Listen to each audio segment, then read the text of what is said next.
Good evening. It's a pleasure to be here. The theme of the evening is educating for peace. Am I right, Jenna? That's what the email said anyway.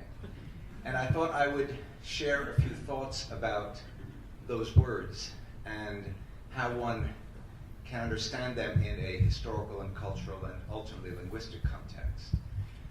I begin with the Semitic root, S-H-L-M, shalom, which across the range of languages that include Hebrew and Arabic and Ethiopic and Aramaic is a root that means ultimately wholeness or fullness or completeness or safety.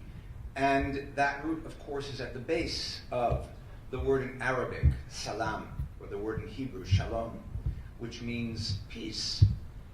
The Arabic word is borrowed into Turkish. You have a Turkish version of that word, salam, which also means peace, but from that same root. And the reason I make this point, aside from being a snob and liking languages and their roots, is that one compares that with the word peace itself, that comes from the Latin pax, and which we find typically used in the context of the phrase pax romana, the Roman peace. And the concept of peace as the Romans understood it, and so the nuance of the word is the absence of war. It's a stability imposed by a greater power on lesser powers, as opposed to the concept of salam, of shalom, which is not the absence of war. It is a fullness, a completeness that includes all of the positive consequences of peace and not just the absence of war. If one sticks with the Romans and thinks about that word education, educating for peace, educare comes from a Latin root, ducere, which means to lead.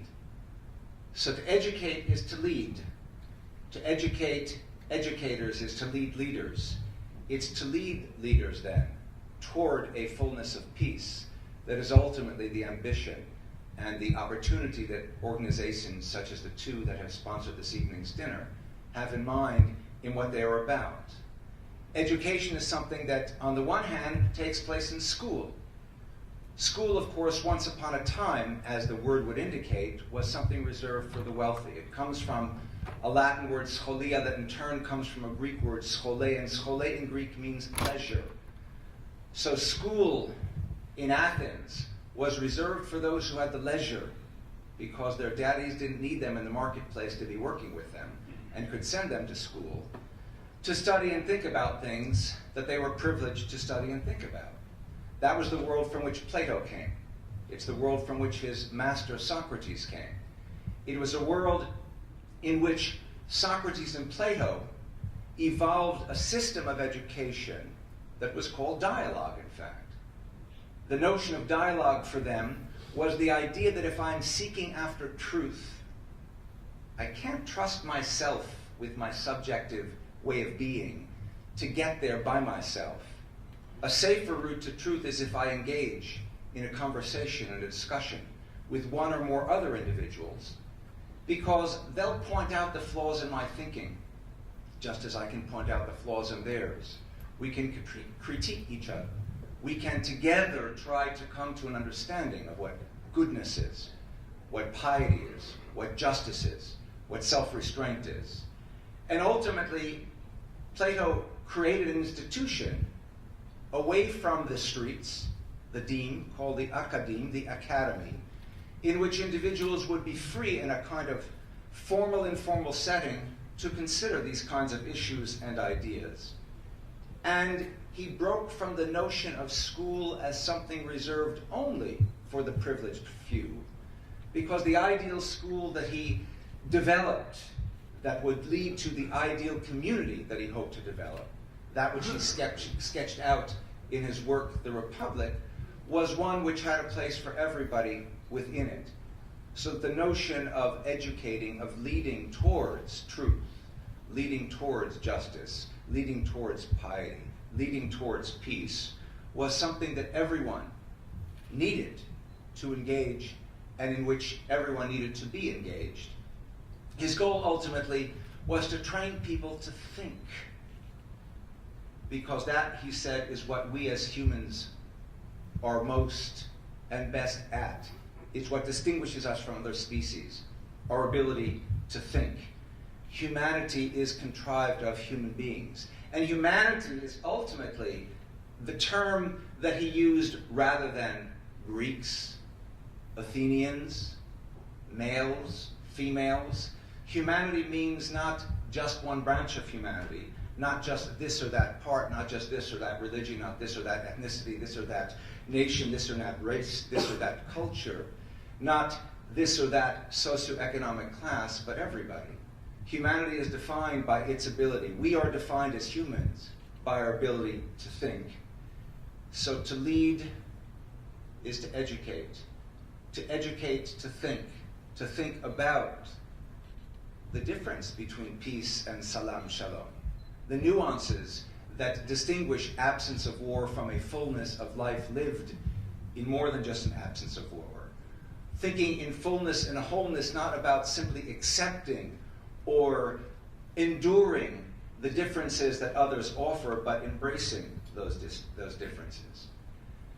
Plato's idea went only as far as theory, however, as much as it had been his ambition and his hope to create a state that could live by the principles that he laid out in his ideal state, his republic, with its ideally educated individuals that were the consequences of an ideal educational system.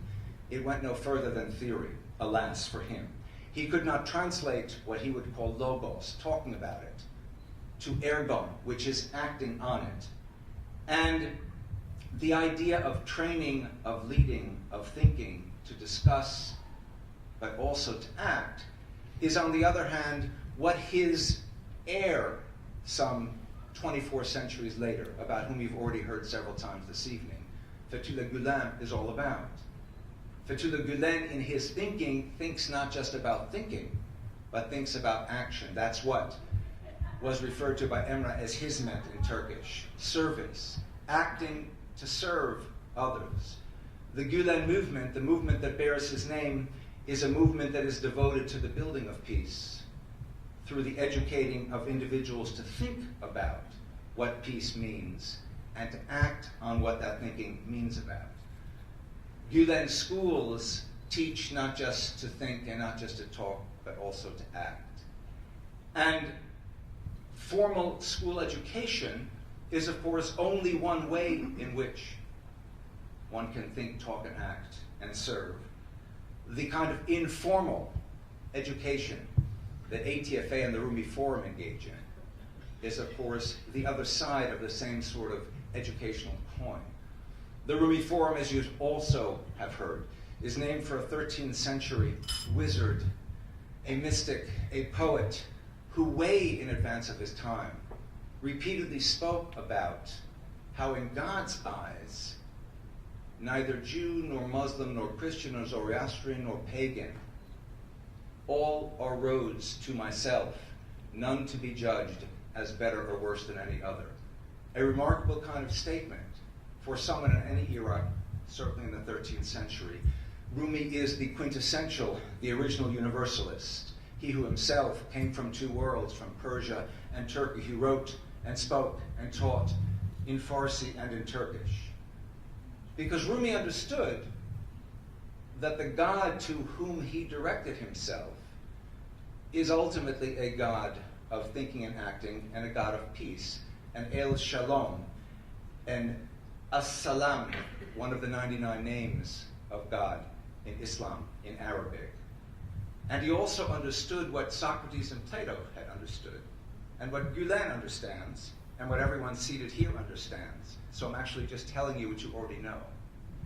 And that is, within and without God's image, we are humans most fully when we exercise the God-given soul that we find referenced in the Bible and referenced in the Quran, that includes within it the capacity to think, the idea of a mind that asks, that answers, that educates and seeks to be educated, and to act and to serve, ultimately with the goal of creating a better world, not just for ourselves, but more importantly, for our children and their children, and their children, and their children, as many generations from now to then as there are between Socrates and ourselves today.